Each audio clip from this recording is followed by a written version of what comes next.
Buenas, bueno, bienvenidos a todos. Gracias por estar, gracias por suscribirse. Bienvenidos a otro capítulo de Game Changers. En este episodio vamos a hablar con Flor, quien es mi psicóloga personal y sexóloga. Con Flor vamos a hablar de muchas cosas. Vamos a hablar de la sexualidad, vamos a hablar de la sexología, de la práctica sociológica. Queremos entender en qué consiste la práctica sociológica. Vamos a hablar del sexo masculino y el femenino, de la brecha orgásmica, por ejemplo. Nos va a explicar qué es el coitocentrismo también. Vamos a hablar de sexo y sociedad. Vamos a hablar de qué está pasando con las aplicaciones de cita, qué está pasando con el aislamiento que hoy estamos viviendo, cómo repercute, cómo es la sexualidad en relación al cuerpo. Vamos a hablar de la satisfacción sexual. Necesito saber qué es la satisfacción sexual. Eso lo necesito, esa pregunta se la hago porque yo la necesito saber. ¿Cuándo un hombre está satisfecho? ¿Cuándo una mujer está satisfecha? ¿O una persona homosexual? ¿Qué es la satisfacción? ¿Hasta dónde? ¿Cuál es la vara en la que tenemos que medir eso? Flor, bienvenida, gracias por venir. Bueno, presentate. Hola Luca, bueno, un placer estar acá charlando de temas tan importantes como es la sexualidad, los vínculos, el encuentro con un otro, un otre. Es muy importante que podamos conversar de estos temas que nos interpelan a todos, ¿no? Bien. Vos sos psicóloga y sexóloga. ¿En qué universidad te recibiste? Yo soy psicóloga, primero hice la carrera de psicología en la UBA y después hice un posgrado de 2 años de sexología clínica en la Facultad de Medicina. Bien. El posgrado era del doctor Kuznetsov, Sí.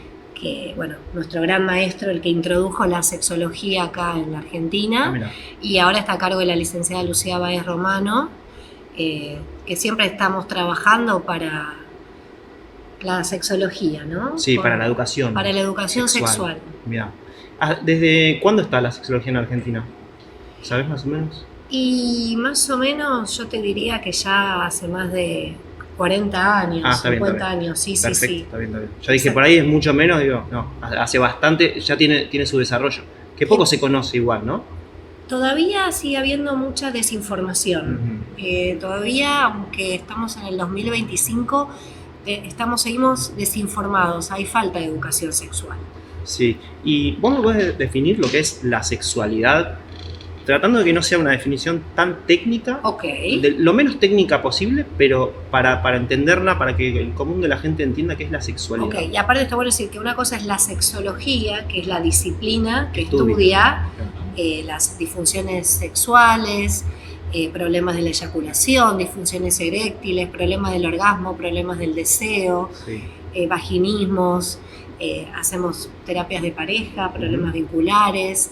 Y otra cosa es la sexología y la sexualidad. Sí. La sexualidad, podemos decir, es muy amplio, ¿no? Pero podría decirte que la sexualidad es todo en la vida. La sexualidad es amplia, es frágil, es vulnerable, es emociono-dependiente.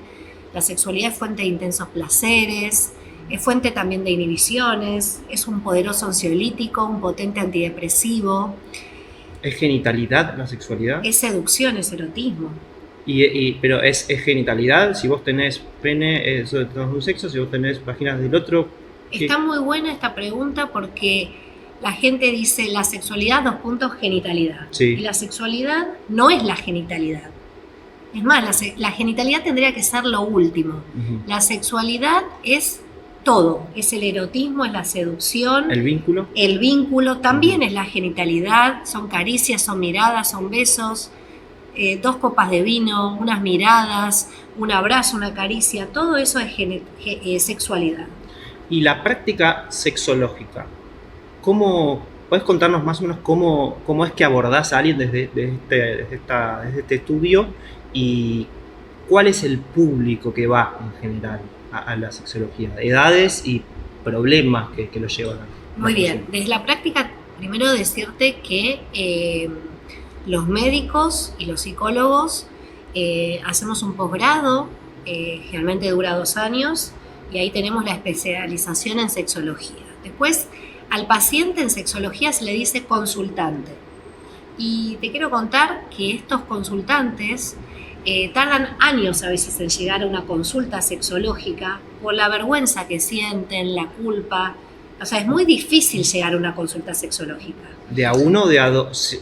Tanto parejas como individuales. Exacto, puede ir una pareja o puede ir una persona sola. Y esto es interesante lo que decís, porque cuando se trata de un problema en una pareja, un problema vincular, realmente llega uno a la consulta y después se le pide a ese que llegó que traiga a su pareja.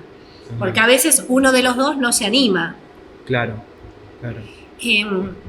Como te decía, a veces los consultantes tardan años en llegar a la consulta sexológica por miedo, por vergüenza, por inhibiciones. Y una vez que llegan hay que trabajar con mucha empatía, con mucho cuidado, porque vos pensás que esa persona ahí va a hablar de lo más íntimo de su ser, de la sexualidad, que va a implicar su vulnerabilidad. Entonces hay que ir con mucho cuidado, generar una primera entrevista con mucha empatía, ponerse en los zapatos de ese consultante y no ir de entrada. Se trabaja también en el contexto donde se desarrolla el tema sexual. ¿Por qué digo el contexto? Porque si un consultante te viene a ver y está en un duelo, ¿no? Es lógico que esa persona, quizás su libido esté más baja porque está atravesando un duelo. Si viene un hombre a la consulta por un problema de eyaculación o una disfunción y perdió su laburo y es el sostén de la familia, probablemente ese hombre esté muy deprimido y ese estrés que tiene se refleja en su conducta sexual. Entonces tenemos que entender el contexto donde se produce el síntoma, que siempre termina siendo psicológico y orgánico, porque a veces dicen, no, es orgánico, es psicológico. Si no se trata de un caso como una diabetes o algún problema cardíaco, generalmente el síntoma es psicológico y puede tener una patita orgánica. Pero es importante entender el contexto que habita ese sujeto. Claro, ahí justo te iba a preguntar eso porque vos dijiste, normalmente viene una persona a la consulta sexológica y siempre le hacemos que venga la pareja porque pasa que la pareja se queda. Pero vos igual después me respondiste que también puede ser un problema de uno, no necesariamente uno puede tener un problema sexual en relación a una pareja que tiene, sino que puede ser un problema de uno independientemente de quién esté enfrente. Exacto, vos podés venir por un tema de pareja. Por una adicción al porno, por una adicción a la masturbación. O la persona puede venir tanto un hombre o una mujer, quien quiera, puede venir por un tema individual, no porque tiene una pareja, porque, no sé, se siente inhibida, que le falta deseo, problemas para alcanzar una erección, dificultades en el orgasmo. Entonces la persona puede venir individualmente. A esa persona se le dice consultante en sexología. Es como una sesión de psicología, digamos. Uno va con una sexóloga, le pide un turno y está a 40 minutos. Está buena la pregunta porque no es lo mismo. Realmente las sesiones de sexología son más largas que una consulta sexológica. Te ves cada 15 días porque vos le das tareas al sujeto, le das tareas para el hogar, en algunos casos, por ejemplo, para explicarte si viene una mujer que no se conoce su vulva o que hay algún problema de dolor en la penetración, le vas a tener que dar una serie de ejercicios, por ejemplo, en una primera instancia, que agarre un espejo y se mire su vulva, porque hay mucho desconocimiento acerca de la genitalidad femenina, sobre todo, y mucho tabú. A un hombre también le vas a dar ejercicios, está con algún tema de ansiedad, de eyaculación precoz. Entonces vos vas a esperar un tiempo, quizás la consulta es cada 15 días, después una vez por mes, para ver cómo le fue con esos ejercicios. ¿Las patologías sexuales vos crees que dependen también o se agravan o se frecuentan, son más frecuentes dependiendo del contexto quizás del país, la economía, los problemas sociales? ¿Tiene que ver? ¿Está un poco ligado ahí? Es excelente lo que estás comentando, Luca, porque el enemigo número uno de la sexualidad es el estrés. Entonces, en un país donde, o en un contexto, por eso te decía, cuando recibimos ese consultante, no es un sujeto aislado, está dentro de un contexto familiar, político, económico, cultural, depende, digamos, la cultura, no es lo mismo la cultura occidental que la oriental. Claro, los problemas económicos, si esa persona que te viene a consultar perdió su laburo, es sostén de familia, su libido va a estar baja, puede estar que esté deprimido y ese afecta su sexualidad, haya algún problema de ansiedad, algún problema de disfunción eréctil. Entonces estudiamos al consultante en su totalidad y en el aquí y ahora. En el contexto en el que está. Y los vínculos. Y los vínculos. Y trabajamos con psicoterapias breves y también apuntamos a deconstruir a ese consultante, a derribar creencias irracionales, porque ese consultante que viene a hablar de lo más íntimo de su ser, que es la sexualidad, realmente tiene creencias irracionales. Por ejemplo, se escucha mucho en un hombre que tuvo encuentros sexuales y no ha podido lograr una erección. Entonces hay frases tremendas que dicen no sirvo para nada, a los demás le va bien y a mí no. Todas las mujeres quieren esto y yo no lo soy. Entonces vos tenés que derribar todas estas creencias irracionales, pensamientos catastróficos que traen al sujeto, que lo mortifican, lo angustian, y deconstruir ese paciente, ¿no? Y trabajando, haciendo toda una reestructuración cognitiva para sacar esas creencias irracionales y entender que a veces vienen y te dicen, no sé, el tamaño es lo más importante. Y uno le dice, ¿pero dónde sacaste esto? Todavía seguimos discutiendo el tamaño del pene. El tamaño del pene no importa. Estamos en el 2025 y hay hombres, mujeres, adolescentes que siguen pensando que el tamaño del pene es importante, cuando no es importante, porque la vagina carece de terminaciones nerviosas y todo el placer está en el clítoris. Claro. Hay que ver ahí también el porno, pero cómo influye, ¿no? Claramente. Exacto. Pero la sexología, entonces yo la ubico en la medicina o en la psicología o en el medio. A ver, yo creo que por lo que vos estás contando, yo la veo como súper psíquico el problema sexológico, como es muy difícil pensar que no es un problema psíquico. Ok, digamos, los que hicimos la carrera de sexología somos médicos o psicólogos. Uh-huh. Después te especializás 2 años en sexología. Y un médico tiene que va a ser pero también sexólogo. A veces se trabaja en conjunto, porque ¿qué pasa? Que viene un paciente que está con un tema de disfunción y hay que medicarlo. Ahí vamos a ir a consultarle a un urólogo, a un médico clínico.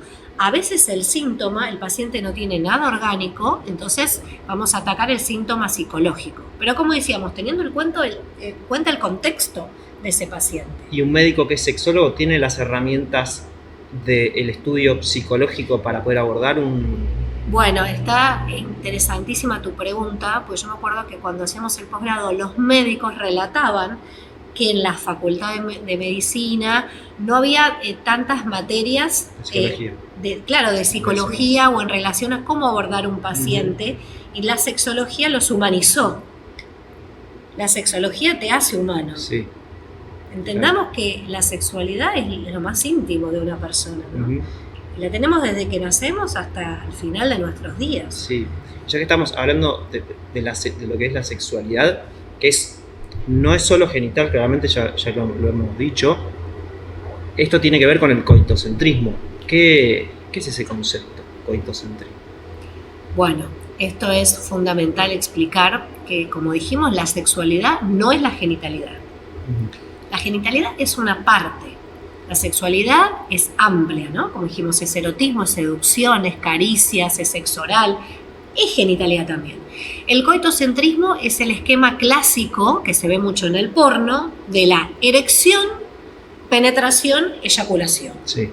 Eso es coitocentrismo, ir al coito. Erección, penetración, eyaculación. ¿Qué pasa? Hay personas que piensan que eso es una relación sexual, ir a la penetración. Y la realidad... Como que tiene que haber sí o sí penetración, para que termine siendo una relación sexual. Puede no haber penetración. O sea, vos podés tener una sesión de caricias, de besos, de masajes, de erotismo, de sexo oral, y que no haya penetración. O sea, en algunas prácticas hasta se puede, por ejemplo, el BDSM, se puede prescindir del coito.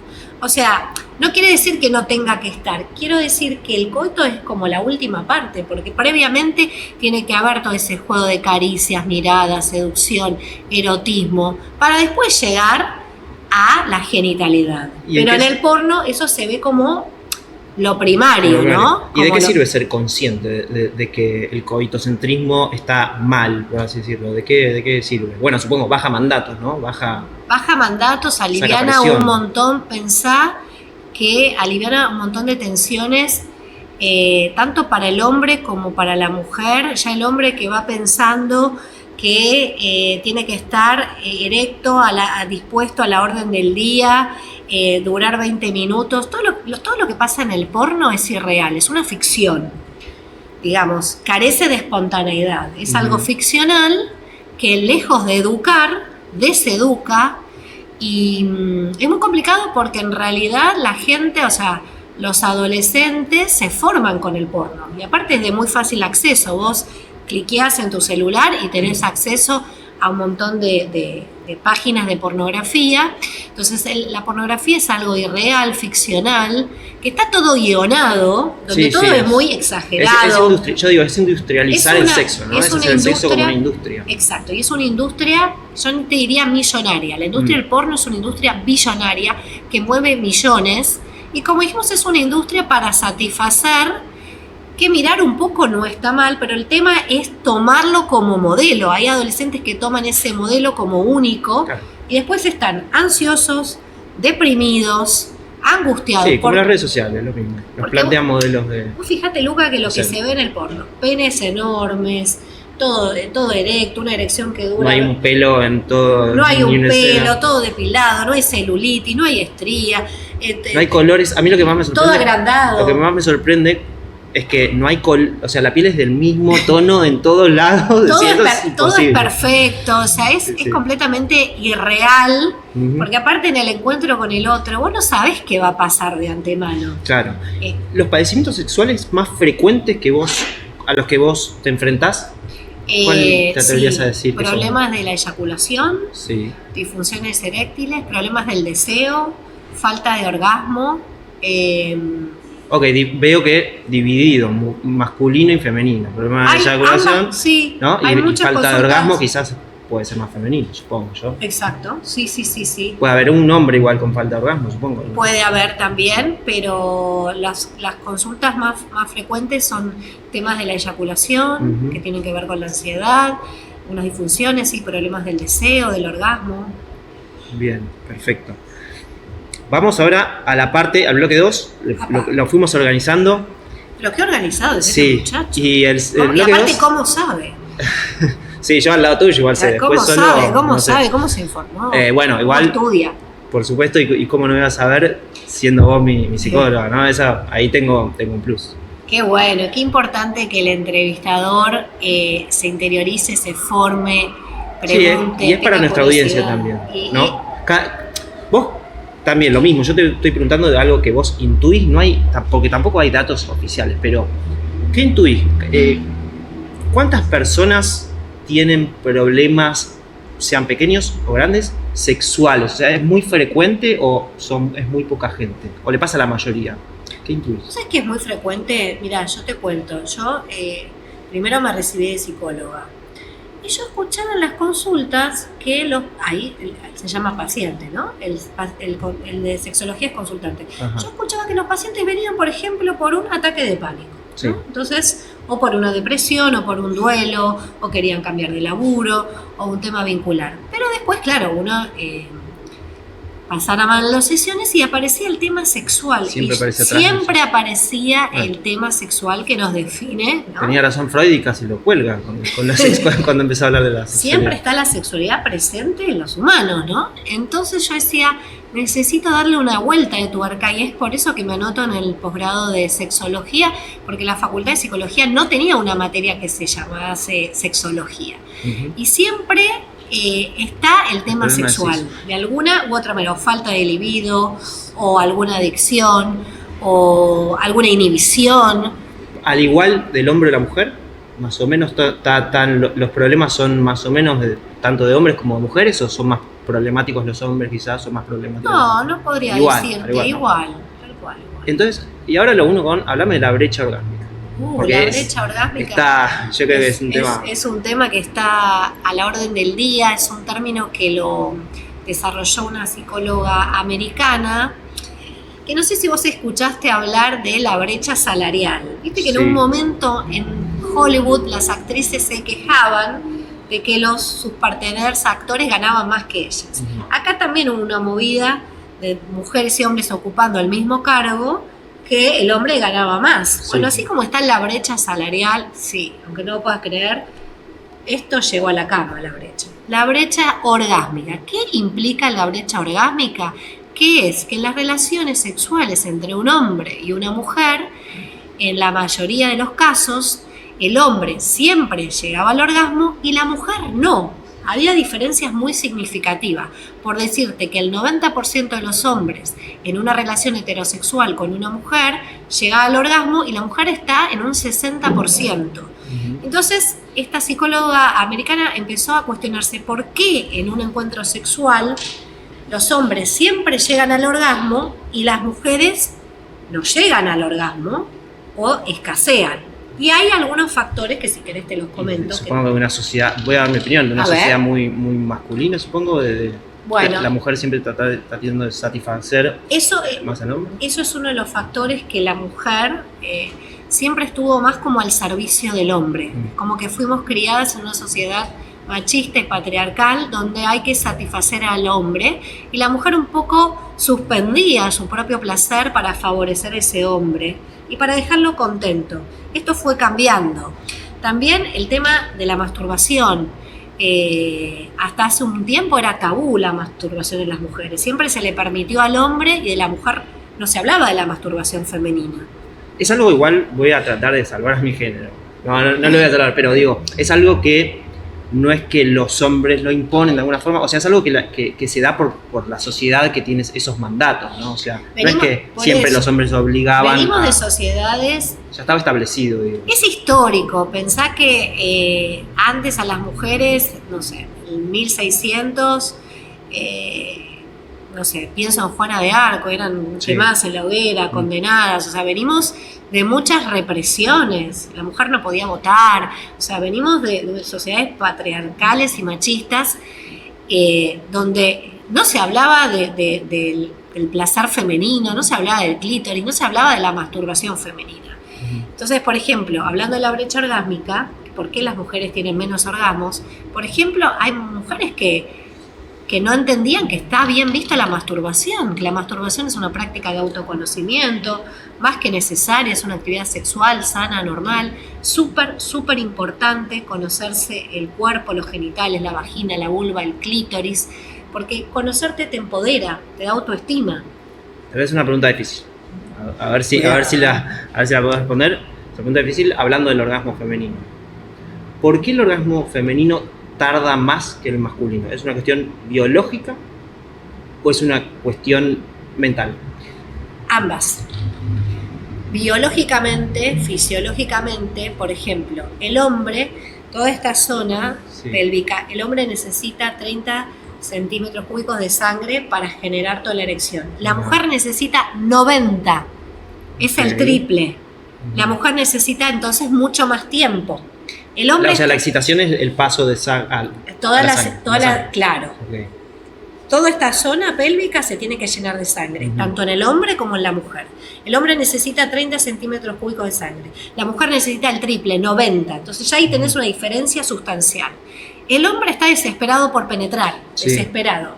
La mujer no, la mujer, como tiene otro tiempo, necesita más de caricia, sexo oral, estimulación del clítoris. No puede ser que haya hombres que no estimulen el clítoris.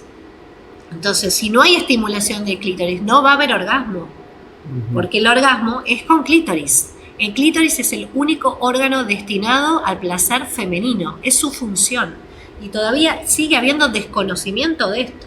Entonces, la mujer parte, diferencias sustanciales. El hombre es más visual, la mujer es más mental.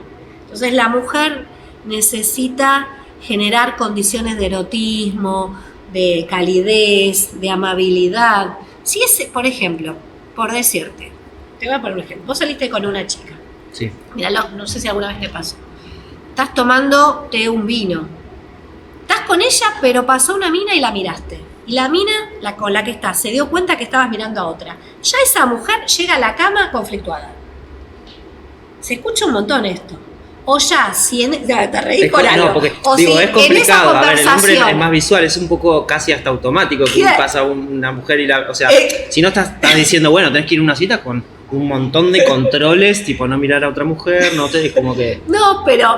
¿Dónde coincide? Suponete que eso? fuiste muy alevoso y estabas con una Claro. chica que te gusta y de repente, qué sé yo, pasó otra mina y la miraste y la mina dice, uy, este está mirando a otra. Ya esa mina llega con un tema o alguna palabra desafortunada. La mujer es mental, el hombre es visual.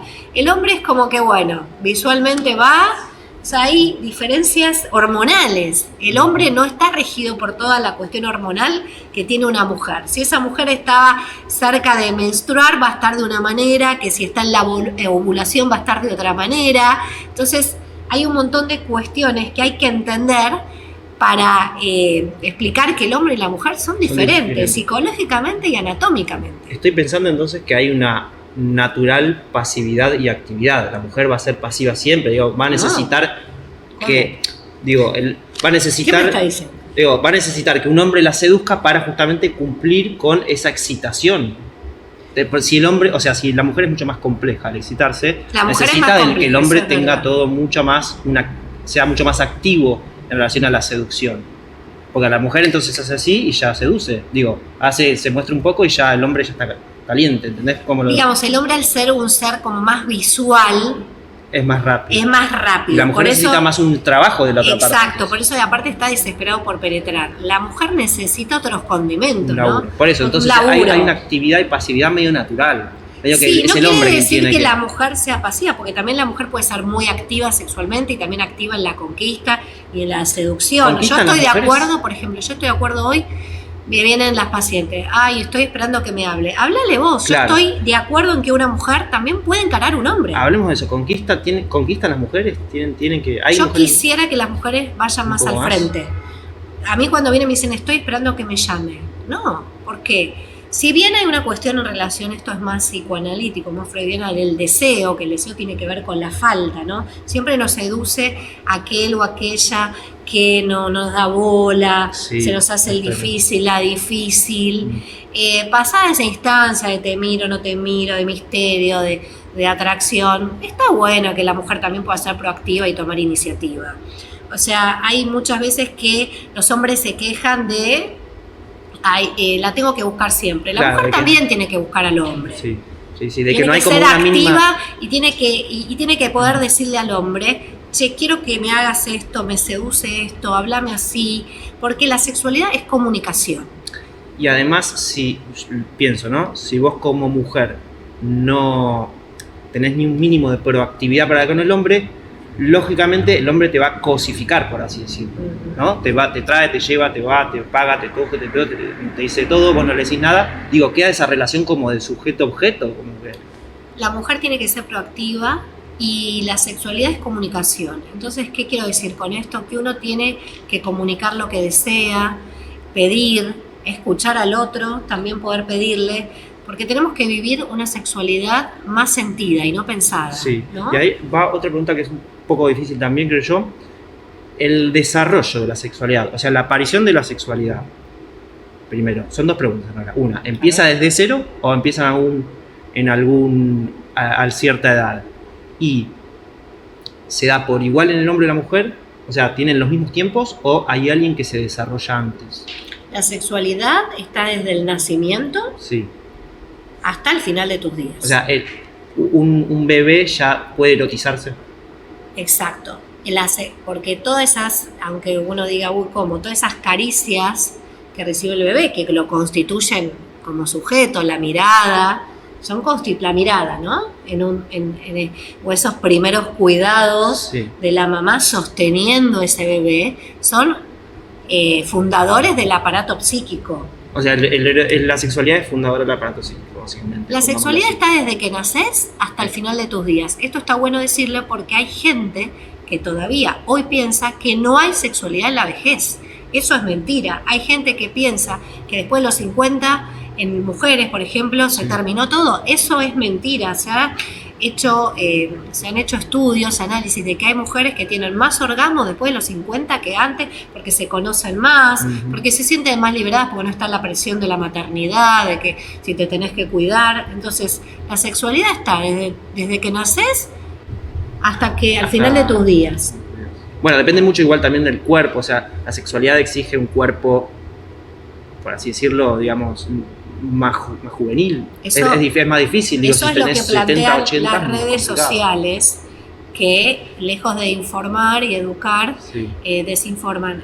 Las redes sociales te plantean cuerpos hegemónicos, que la sexualidad es solo para gente joven y linda, y eso es mentira, porque la sexualidad es para todos.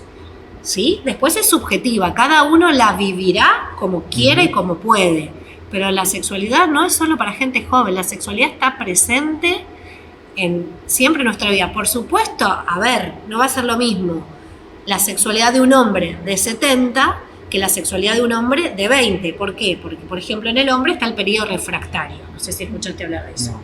El periodo refractario es cuando el hombre eyacula, que esto no le pasa, esto es una diferencia sustancial con la mujer. El periodo refractario significa que cuando el hombre eyacula, sí, tiene una merma para que después se vuelva a erectar el pene. Sí. ¿Qué pasa? Cuando tenés 20, 18, 25, ese periodo refractario es muy breve. Claro, un minuto ya está. A los 2 minutos ya está, por eso puede estar. Pero cuando tenés 70, obviamente el periodo refractario va a ser... Ah, sí, se amplía, sí o sí. Va a ser más lento, el hombre necesita recuperarse un tiempo, que no quiere decir que en ese medio haya caricias, erotismo, más allá de que hayas tenido una vida superactivo, sexualmente superactivo. Sí, ahí es una cuestión biológica. Mirá, o sea, lo biológico y lo psicológico están íntimamente ligados.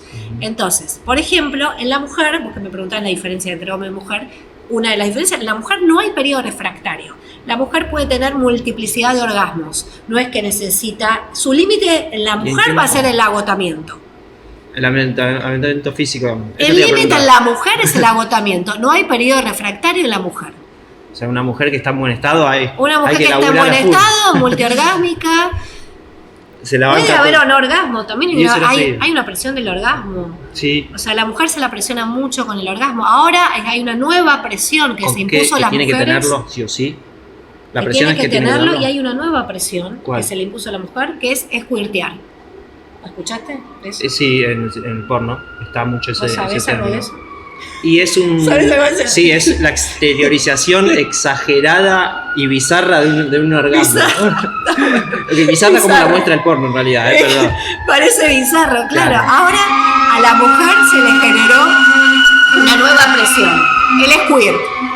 O sea, todas las presiones que ya veníamos cargando el cuerpo, de tener todo parado, todo en su lugar, como decís vos, depilada, sin estrías, sin celulitis, todas cosas imposibles. Ahora además tienen que... Ahora, aparte de orgasmear, hay que squirtear. Y la verdad es que el squirt es un fenómeno que se da entre el 5 y el 10% de las mujeres. O sea, es no es algo muy frecuente y no implica que esa mujer que no squirtea es menos mujer o es menos... No implica que haya sido mejor la relación sexual. Y no implica que la relación sexual haya sido mejor. El squirt es una expulsión de un líquido que sale desde la vejiga, que no te contiene... Es similar a la orina, pero no tiene ni ese olor ni el color, y se da en momentos de altos niveles de excitación sexual, y es mucho más abundante que la lubricación, digamos, vaginal. Es un líquido. Sí. Similar a la orina, pero no es orina, tiene componente de orina.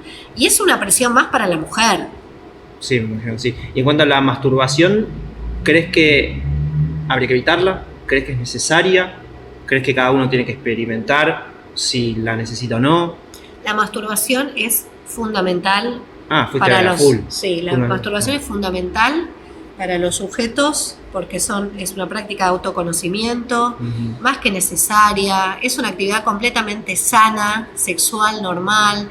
Conocerte te empodera, porque vos te conocés, ¿no? Con tu propio cuerpo. Vos ya sabés lo que te gusta.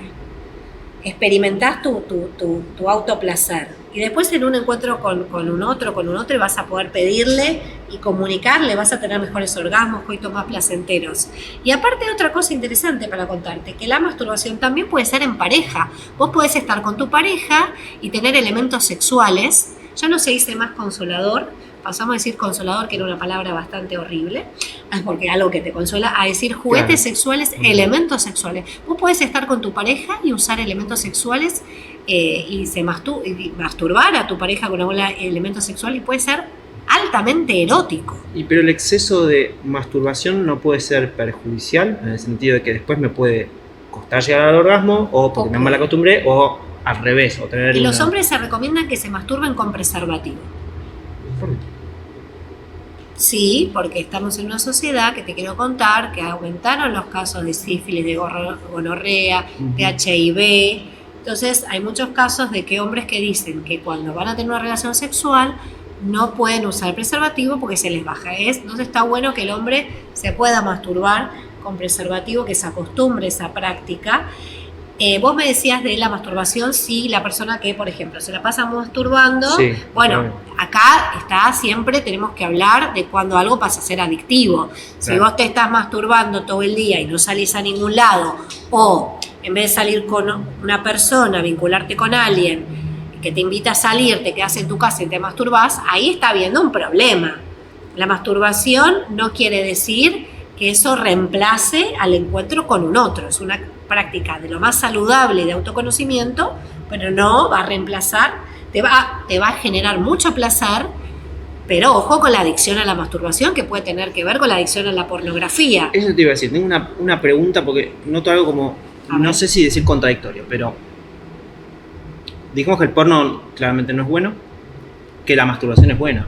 Vos a un o una adolescente, 13, 14, adolescencia temprana o adolescencia intermedia, lo que quieras, ¿le recomendarías ver porno? La adolescencia. Se adelantó bastante. Y sí, ya pero ¿recomendás ver que un adolescente vea porno o no? No. Y que se masturbe, sí. Entonces tiene que tener una masturbación. La masturbación va acompañada de una fantasía. Vos cuando te masturbás, no te masturbás pensando en, no sé, en el mantel negro. O sea, te haces una escena en tu cabeza. Por eso, en realidad, la masturbación no es... Hay una cuestión que dice, vos te masturbaste y tenés pareja y pensaste en otra persona. No es infidelidad. Vos cuando te masturbás, lo que acompaña a la masturbación es la fantasía. Tu fantasía no tiene límites. La realidad, sí. Vos podés fantasear con lo que te gusta. Entonces vos, a veces lo que uno recomienda es que en la masturbación uno cree una escena de fantasía, que no quiere decir que ver un poco de porno, algo, un poco está... Algo, una foto. Sí, una foto, algo más erótico. Quizás hay muchos videos que son más... estímulo, ¿no?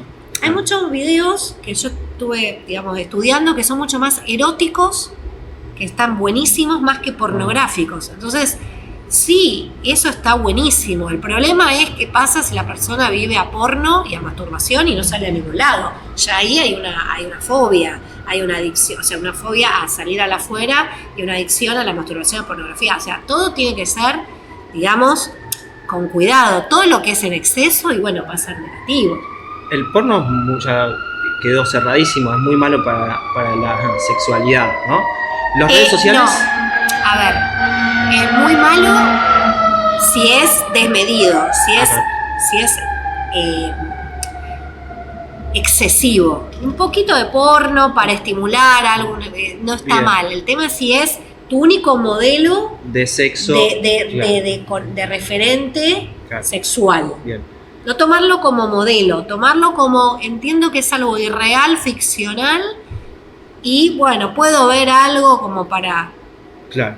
¿Las redes sociales generan el mismo impacto que el porno? A ver. Digo, ¿también generan este problema en la sexualidad, en el entendimiento del sexo, de los cuerpos, en las personas? ¿Crees que las redes sociales vinieron también ahí a interrumpir un poco la sexualidad, los encuentros, los vínculos? ¿Las redes sociales también te referís a las aplicaciones? Sí, pongamos también a las aplicaciones. Me interesa por ahí un poco más, iba a decir más Instagram, TikTok, ¿no? Pero las aplicaciones. Decir de las redes sociales, digamos, plantean un modelos hegemónicos de belleza, que la sexualidad es solo para gente linda y joven. Bueno. Sí, en las redes sociales también hay mucho clip de gente que no sabe de sexo, sino que solo lo experimenta, que parece que da mandatos también, ¿no? No, yo estuve con un hombre que tal cosa, tal otra. No, yo estuve con una mujer que pasó esto. Hay que tener cuidado porque en las redes sociales, como ahora todo es de tan libre acceso, era cualquiera Cualquiera se filma, sube Cualquiera un video, cualquiera comunica cosas que por eso nos dedicamos una parte de la entrevista a decir que, no sé, si querés ser sexólogo, bueno, tenés que ser psicólogo, médico, pasar por 2 años de especialización. Ahora cualquiera sabe de todo, cualquiera es actor, cualquiera es sexólogo, cualquiera es profesor de educación física. Es una falta de respeto. O sea, sí, y también ojo con la información que te brinda esa persona. O sea, hay que tener cuidado, elegir informaciones de calidad, ¿no? Sí, y además porque es algo que lo ven muchos jóvenes, muchos chicos y chicas, adolescentes. Y quizás la gente es muy carismática, pero no quiere decir que tenga un montón de saber. Y los adolescentes por ahí no pueden filtrar y decir, bueno, este por ahí no está comunicando bien, no es alguien que sepa de sexo o y me está diciendo algo que quizás es su punto de vista, pero no es la realidad. Tal cual. Es más complejo. Y volviendo a las aplicaciones, ahora se está escuchando mucho, hace un tiempo que vengo escuchando que hay un hartazgo de las apps de citas. Bueno, yo No también sé si doy vos fe. pensás lo mismo. Doy fe, a mí me pasó. ¿Te pasó? Y iba a decir, me contó un amigo, pero también me contó un amigo. Te contó tu primo. También me contó un amigo, claro, y también tengo amigos que les pasó exactamente lo mismo. Y amigas que les pasó lo mismo. ¿Qué sentís? Que no hay conexión, que hay encuentro, pero que no hay conexión. Digo, que hay encuentro, pero que no hay un vínculo, el vínculo no se llega a formar. Hay una dificultad para concretar el encuentro presencial. Parecería igual con amigos, que pasa lo mismo con amigos, que estás con un grupo de WhatsApp y mandás 10 veces para juntarte y no te una vez te juntás quizás. Sí, a veces la tecnología o estas apps de citas o lo virtual genera un problema cuando no se pasa al encuentro presencial. Ahora hay muchas demandas de esto de las personas que te dicen, no, yo necesito ir a un encuentro presencial, no quiero estar en una aplicación de citas, me siento como una mercancía de intercambio, me siento como en un catálogo. Una paciente el otro día me decía, me siento como en un outlet. ¿Qué frase, ¿no? Claro. Un outlet. O sea, se sienten como que pasa, ¿no? Sí, bueno, igual yo con lo que experimenté, la verdad que no lo sentí así. Okay. De hecho, hasta incluso he tenido conversaciones más interesantes con alguien que en una aplicación de citas, porque también, viste, puedes poner tus gustos, tus preferencias, tus gustos de música, todo. Ajá. Hasta quizás llegué a conversaciones mucho más interesantes ahí. Bien. Que en la vida real, en un bar, en un boliche, que por ahí hablas de boludeces, que sí, a veces estás ebrio o ebria y... Sí, es bueno decir que a personas que estaban muy inhibidas o que les costaba más el encuentro presencial ha sido como una puerta de entrada para romper el hielo. Claro, sí, yo creo que sí. Pero el tema es pasar la presencialidad. Hay pacientes que me han contado, estuve meses chateando con una persona. No, meses chateando con una persona. Andale a un encuentro presencial, porque después no sabés si te va a gustar, si hay química. O sea, la mirada con el otro, la piel del otro no barren, eso es irreemplazable. Sí, te voy a preguntar, ¿qué es el BDSM? Porque lo mencionaste y yo algo sé, pero algunos quizás en nuestra audiencia no sepan lo que es. Contame qué es el BDSM, ¿no? BDSM. A ver, B larga, DSM. Muy bien, B larga, exacto. El BDSM, bueno, son un conjunto de prácticas eróticas, juegos sexuales que son no convencionales, ¿sí? Uh-huh. Son juegos sexuales no convencionales y juegos de roles de poder asimétricos, ¿sí? Uh-huh. Donde va a haber una figura dominante y una figura sumisa. Y son juegos de roles de poder que tienen un inicio y un fin. En estas prácticas no convencionales es fundamental la comunicación, el conocimiento mutuo, la confianza y el consentimiento explícito. Claro, de que son se está prácticas, haciendo esa práctica, exacto, que se realizan únicamente bajo consentimiento explícito. Uh-huh. Y las siglas significan bondage, disciplina, dominación, sumisión, sadismo y masoquismo. Son prácticas muy transgresoras porque hace un ratito hablábamos del coitocentrismo. Fíjate que el BDSM puede prescindir del coito. Mira. Vos podés sesionar con una persona y no penetrar. Pero ¿me puedes explicar bondage qué es? Bondage es cuando la persona está amarrada, esposada. Okay. Son juegos sexuales en los cuales basados el placer va a pasar por experimentar otras sensaciones como poder, control, sumisión. Y también está bueno esto de decir que hay personas que gozan de otras maneras. O sea, esto que habla del coitocentrismo, erección, penetración, eyaculación. Hay personas que gozan al ser vendadas, esposadas, amarradas. O sea, hay tantas maneras, es tan subjetiva también la sexualidad, ¿no? Lo voy a decir, voy a preguntar, yo que no sé nada, ¿no? O sea, no tiene que ver una persona que goza de eso, necesariamente tiene como alguna patología o algo, puede ser una persona, digamos, neurótica normal. Te puede, claro, hay en la algo... época freudiana o cuando empezaba el psicoanálisis, algunas cuestiones eran vistas como perversiones, ¿no? Exacto, ¿te acordás? eso... Hasta la homosexualidad. Y en la época freudiana, en 1900, en épocas victorianas, Sí. ¿no? Que coincide con la época victoriana. Hoy en día nada que ver. Nada que ver. O sea, que vos te puede gustar mucho el sadismo en el acto sexual, pero no ser un sádico. No ser un sádico en tu vida. Las personas que practican el BDSM son personas que son abogados, profesores, contadores, empresarios que van a trabajar al banco y no es que están vestidos de cuero. Son personas normales que después se juntan digamos, hay una comunidad de BDSM muy grande y aparte de todo tiene que ser consensuado. O sea, de hecho decirte que casos de violencia que he escuchado están por fuera del BDSM. Porque como en el BDSM todo es consensuado, hablado, vos te juntás, charlás previamente, hay palabras de seguridad. He conocido casos de personas que se han sentido muy angustiadas por situaciones que no tienen nada que ver con el BDSM. Por ejemplo, salían por una aplicación, por ejemplo, y con un hombre y una mujer, por así decirte, pero también puede ser dos mujeres, dos hombres, y se encontraban, me acuerdo de un caso que una persona le obligaba, o sea, una mujer se sintió obligada a realizar sexo anal porque el otro estaba, bueno, hagámoslo, y no había geles lubricantes, o sea, hay situaciones re violentas que no tienen nada que ver con el BDSM. Claro. Bueno, pero igual lo que es BDSM, todo lo que implica, eso llevado al extremo se habla, son perversiones. No son perversiones. Si alguien tiene ganas de amarrar y no son perversiones, entonces... No, o sea, si alguien tiene ganas de amarrar, no es que va amarrando. Súper sádico. No es que va amarrando, lo consensúa con la persona. Son. Claro. Pero digo, esos conceptos, bondage, ¿cómo era bondage? Disciplina, dominación, sumisión, sadismo y masoquismo. Llevados al extremo, estamos hablando de perversiones, ahí sí.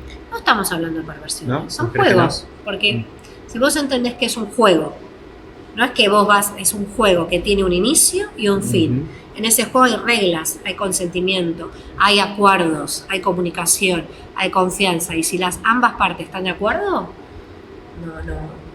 Bien. Son distintas maneras de gozar, porque también, esto está bueno explicar, ¿por qué todos deberíamos gozar de la misma manera? Okay, ¿por qué no hay una sexualidad todos se normal. tienen que calentar de la misma manera? ¿Por qué no hay una... No está la misma, no es la misma. Y normal es una palabra re complicada. ¿Por qué es normal? ¿Qué no es normal? Sí, es verdad lo que vos decís. Hay cuestiones que, no sé, una adicción a la pornografía, la persona está, no sé, 12 horas al día mirando porno y tocándose. Bueno, ahí hay una cuestión adictiva. Pero ¿qué es lo normal? ¿Qué no es normal? Es como todo muy subjetivo, no es muy amplio. La sexualidad es amplia. Bien. Y te voy a hacer una pregunta que yo creo que es una pregunta me parece difícil de responder porque puede ser muy relativa, pero ¿qué es la satisfacción sexual? Es decir, ¿cuándo uno llega a estar satisfecho en el momento o en su vida sexualmente? ¿Cuál es la vara? La satisfacción sexual es también subjetiva, porque para lo que vos podés estar satisfecho y la otra persona puede no estar satisfecha. O sea, va a tener que ver con tu contexto, tu subjetividad, qué te gusta, qué te hace sentir bien, qué te llena de placer. Claro. Y alguien satisfecho sexualmente, vamos a poner alguien con buena salud sexual, ¿también estaría bien psíquicamente? ¿Tiene una buena salud psíquica? Es decir, alguien que tiene buen sexo, vamos a ponerlo en palabras más. Alguien que tiene buen sexo y que en su vida está contento con quién tienen sexo o por la cantidad de veces que tiene sexo, se siente como satisfecho. La sexualidad no es cantidad de calidad. Alguien que se siente, digamos, que tuvo un encuentro armonioso con un otro, que no tiene que ver ni con cantidad, ni con tamaños, ni que se sintió, o sea, subjetivamente erotizado, feliz, realizado, contento. ¿Eso ayuda a la psiquis, a la salud psíquica? Ayuda, te mejora la autoestima, la piel, dormís mejor. Como decía antes, es el mejor antidepresivo, es el mejor ansiolítico. O sea, si vos tenés un encuentro con un otro Sacá la genitalidad, ya el encuentro con el otro, la mirada, una copa de vino, una caricia, un erotismo, te levanta todo, una linda conversación, ver a alguien caminar que te seduce, la mirada, en la sexualidad están todos los sentidos presentes. Exacto, eso te decía, están todos eso los te sentidos. llena de Y vitalidad. El tacto, ¿no? Qué sentido importante, sobre El todo tacto, en una la sociedad mirada, de el hoy que olfato. estamos cada vez más lejos. Todos los sentidos intervienen en la sexualidad y el cuerpo es todo un mapa erótico, ¿no? Si bien hay zonas, como decíamos, el clítoris, que es el órgano dedicado al placer femenino, todo el cuerpo de una persona es un mapa erótico. Claro. No, y sobre todo, sí, yo pienso en eso, son todos los sentidos la sexualidad. Todos y el los tacto, sentidos. sobre todo, ¿no? Las caricias. Las caricias. Sí, sí, sí. La falta de sexo deshumaniza. O tener sexo hace que uno se sienta más humano. La sexualidad tiene que ver con ser humano, entonces sí. O sea, no quiere decir que cuando uno no tiene ganas de tener sexo, no tiene por qué estar obligado, pero sí, la sexualidad te hace humano. Y sí, Bien. exacto. Buenísimo. Bueno, Flor, ¿querés contarnos? Yo quiero saber, vos como sexóloga, ¿cómo trabajás? O sea, haces difusión, ¿no? Evidentemente, porque esto ojalá que llegue a mucha gente que escuche, que empiece a liberar presiones, ¿no? Escuchando de sexología. Vos difundís en redes sociales, en Instagram o en TikTok. ¿Cómo empezás a trabajar la sexología? ¿Escribís? Escribo, ¿En trabajo dónde? en un consultorio donde atiendo pacientes psicológicos y sexológicos. Aparte Sí. estoy en una obra de teatro que se llama Sexualizarte, que bueno, vos la viniste a ver. Sí, sí. Estamos en el Paseo de la Plaza. Bueno, eso tiene una mezcla de diversión y de educación, ¿no? Exacto. De Eso difundir es un también. show. Sexualizarte es un show Mm. donde estamos un doctor, que es médico sexólogo, el doctor Adrián Rosa, un comediante, que es Fernando Quintans, y una cantante, Carla Mayel, y yo, que soy psicóloga y sexóloga. Y estamos cada 15 días en la sala terraza, al Paseo de la Plaza, en Sexualizarte, que es un show que combina música, erotismo, educación. Hablamos de sexualidad, pero vos no vas a ver una charla académica. O sea, está todo armado para que vos Para que se entienda aprendas fácil, de por así sexualidad, decirlo. se entienda fácil y te diviertas. Trabajamos fuertemente con el comediante y el doctor, y siempre estamos a la orden del día. Si hay un tema que está haciendo furor en las redes, que está generando esto, está bien informado, está siendo bien expresado, lo llevamos ahí. O sea, hay una temática fija, pero también vamos cambiando las temáticas. Si yo tengo la suerte, creo, desde chico, desde joven, desde adolescente a los 12, 13 años, tener esta educación sexual y tener una buena educación sexual a lo largo de mi vida, es decir, sea por el colegio, sea esto, viendo en internet gente que habla de estas temáticas, hablándolo con gente, hablándolo con padres, lo que sea, una buena educación sexual, ¿cómo me puede ayudar a mí? Te va a dar herramientas. Una buena Bueno, educación. conocimiento de enfermedades, ¿no? Como Claro, lo mejor, conocimientos, uso de preservativo, la educación sexual integral es un derecho. Desde el jardín los niños tienen que tener educación sexual integral, porque eso te va a dar herramientas, no solo, o sea, todo a nivel sexual, también se trabaja mucho cuando son más chiquitos, el cuidado del cuerpo del otro. Los padres tienen que hablar del propio cuerpo. con sus hijos. Los padres tenemos que hablar con nuestros hijos, exacto. Tiene que haber una comunicación fluida. ¿Les cuesta? No somos amigos.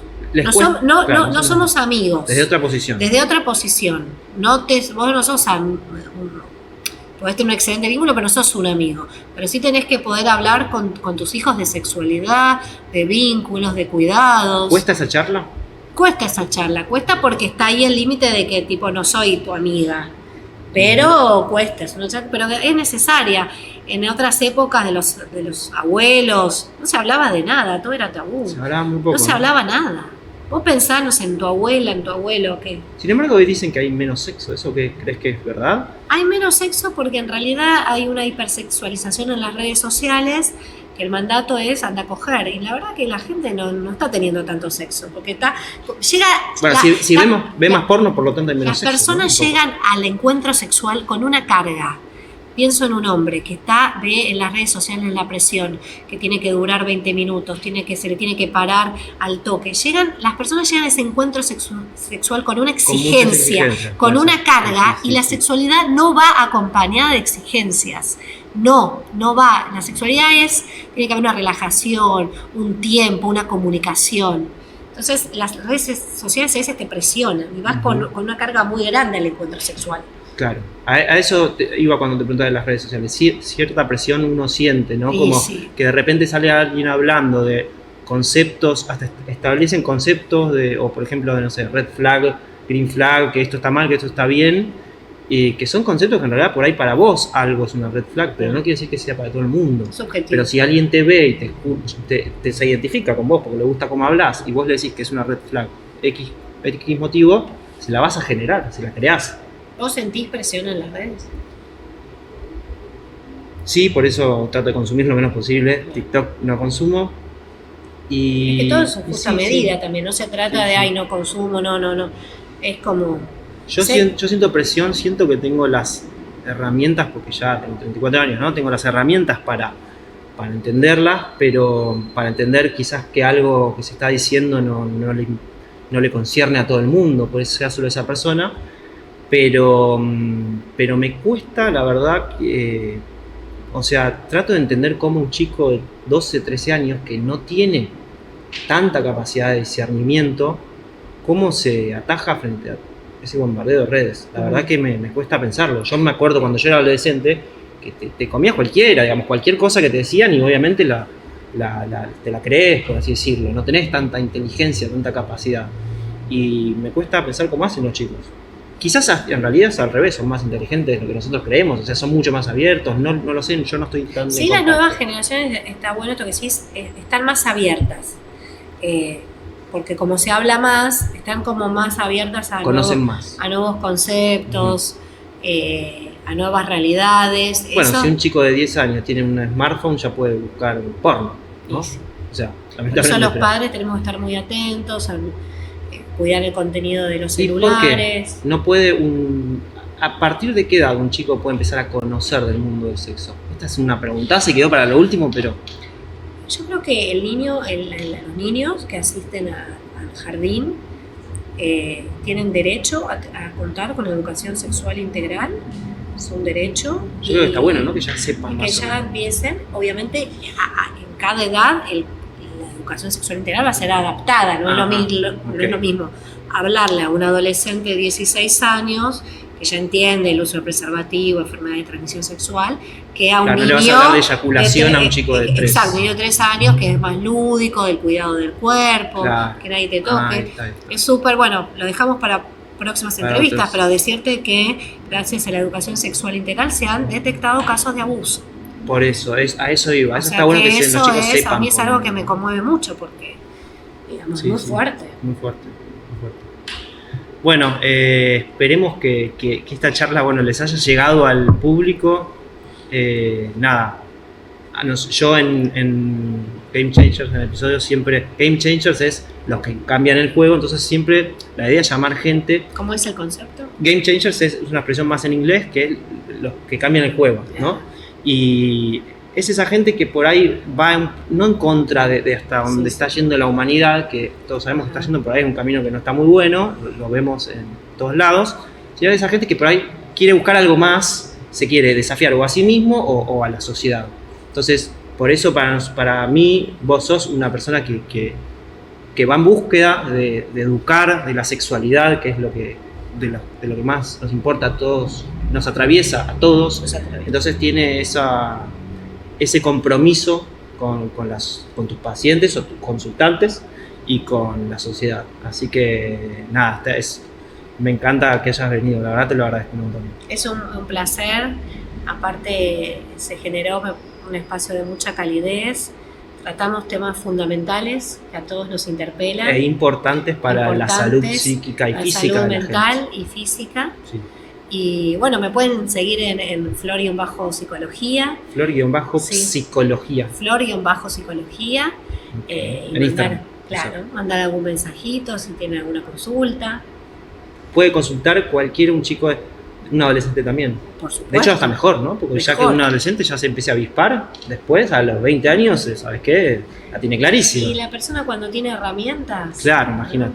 Es muy bueno. O yo como padre, bueno, un chico de mi hijo, si no sé cómo encarar esa conversación difícil de sexo, de última, bueno, lo mando a un El sexólogo. padre viene a la consulta, claro. Claro, con el chico. Quiero para que sepa. o solo, ¿no? Es Quiero buenísima hablar, esa idea, ¿eh? quiero hablar, Bueno. no sé cómo encarar, estoy notando esto de mi hijo adolescente y no sé cómo Lo lleva un encarar el sexólogo. tema. Mirá. Y uno orienta, pues los sexólogos, está bueno decir que somos educadores sexuales, estamos para educar. Claro. Mirá qué pieza importante para la sociedad. Somos realmente. educadores sexuales, Realmente. exacto. Bueno, muchas gracias a todos por estar. Gracias de nuevo, Flor, por venir. Y bueno, salió muy linda la charla. Espero que te haya gustado, que te hayas sentido cómodo. Me sentí súper cómoda, gracias Luca por estar, gracias a Game Changers, algo que va a ser revolucionario y bueno, un placer. Bueno, gracias, Flor.